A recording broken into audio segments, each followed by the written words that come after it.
All right, let's talk about ethical hacking. Now, this isn't about causing chaos, not at all. It's actually about taking control. In the world of cybersecurity, it is one of the single most powerful tools any organization has. Why? Because it lets you find your own weaknesses before the real attackers do.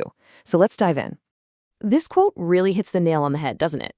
It's a pretty stark reminder that every single attack that succeeds is basically a story of failure. A software patch someone forgot, a tiny misconfiguration.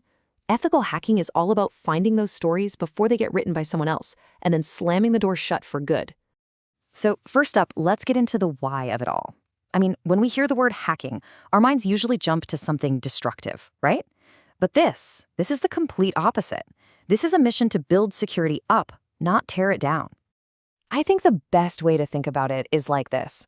Smart companies don't wait for an actual fire to test their evacuation plan. No way. They run drills. Well, ethical hacking is just the digital version of that drill. It's about creating a worst-case scenario, but in a totally controlled environment. And when you do that, you transform your security from just a passive hope into a proactive, truly battle-tested defense. Now, this is not random guesswork, not even close. Professional ethical hacking, you'll also hear it called penetration testing or pen testing. It follows a very structured playbook. It's a clear, methodical process from the moment it starts to the moment it ends. And this is the core of that process. It's incredibly organized. It all kicks off with planning, which is where you set the rules of the game and define the scope. Then comes reconnaissance, where the ethical hacker basically becomes a detective, gathering all the intelligence they can on the target. Step 3 is the exploitation. That's the controlled attack to actually find a way in. After that, they might test if they can maintain access. And then, so important, they clear their tracks, leaving the system exactly as they found it. But honestly, the most important step is the last one, the reporting. That's where everything they learned gets turned into a blueprint for a much stronger defense. And this whole thing, it's not some endless project that takes months. As you can see from this timeline, a typical engagement is actually pretty quick, often just 2 to 3 weeks. And notice how much of that time is spent on that initial reconnaissance and intelligence gathering. That tells you something, right? This isn't a brute force smash and grab. It's a calculated, efficient, and precise operation. Okay, before we go any deeper into the how, we have to stop and talk about the single most critical element in this entire process, the legal groundwork. This is the absolute, non-negotiable foundation for everything else we've discussed. And this slide just lays it all out, plain and simple. It's night and day, really. An ethical hacker has explicit written permission. Their entire goal is to help, and their actions are strictly confined to a scope that's been agreed upon beforehand. A malicious actor? They have none of that. This draws a crystal clear line in the sand between the two. So here's the bottom line. Without the right legal framework in place, there's literally no difference in the eyes of the law. And this is where a concept called safe harbor becomes absolutely essential for any organization that wants to work with the security research community. A safe harbor statement is at its core a promise. It's an organization putting it out there, publicly, that it wants help from security researchers. And it's promising not to pursue legal action against them for finding a vulnerability, just as long as they play by the rules. Without this, the whole system of collaborative security just falls apart. It's the absolute foundation of trust. But not all promises are created equal. And not all safe harbor statements are either. A strong policy has a few key features. First, that protection should apply by default to anyone acting in good faith.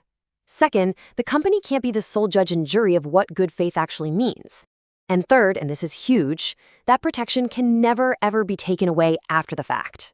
These are the rules that give researchers the confidence to actually report what they find without being afraid. All right, so now let's pull the camera back a bit. This kind of work, it doesn't happen in a vacuum. Ethical hackers and the companies that hire them are operating in a really high-stakes global legal environment, especially when you start talking about data privacy.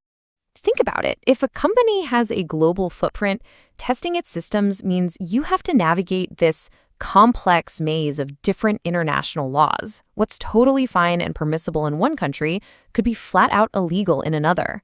The Asia-Pacific region is a perfect example of just how complex this can get. Just look at the differences here. They're wild. In India, a breach has to be reported within a staggering 6 hours. Meanwhile, in Australia, the language is a lot looser, as soon as practicable.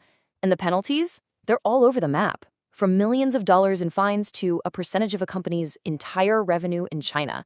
This is the legal minefield these testers have to navigate.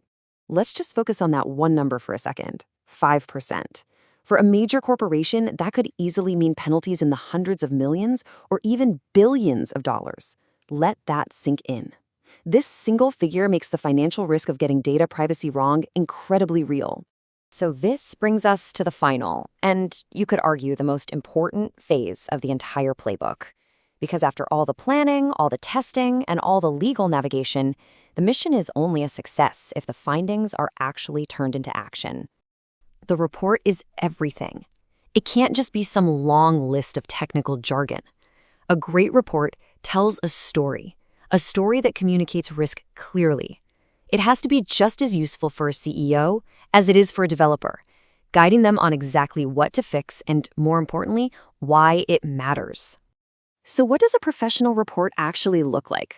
Well, it's designed for action. It always starts with a high-level executive summary for the leadership team. Then it'll have a detailed technical deep dive for the engineers.